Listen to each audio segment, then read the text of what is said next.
ઘાંચીની પોળમાં જર્જરિત મકાન ધરાશાયી થવાના કેસમાં અમદાવાદ મનપાની કાર્યવાહી મકાનનો પ્લાન બનાવનાર ઇજનેરનું લાયસન્સ રદ કરવાનો નિર્ણય કરવામાં આવ્યો છે। મકાન ધરાશાયી થવાની ઘટનાનું તપાસ બાદ તે સામે આવ્યું છે કે જે મકાન પડ્યું તેની બાજુમાં જ આવેલ મકાનનો રિનોવેશન ચાલી રહ્યું હતું। યોગ્ય પ્રોટેક્શન વગર રિનોવેશન કરવામાં આવતા મકાનની રજા ચિઠ્ઠી રદ કરવામાં આવી છે।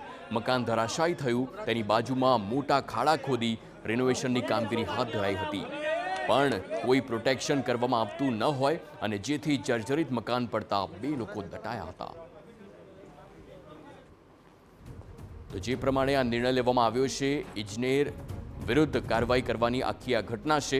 આપને જણાવી દઈએ કે મકાનની બાજુમાં બીજા મકાનનું સમારકામ થતું હતું અને તેને લઈને જ હવે કાર્યવાહી કરવામાં આવશે।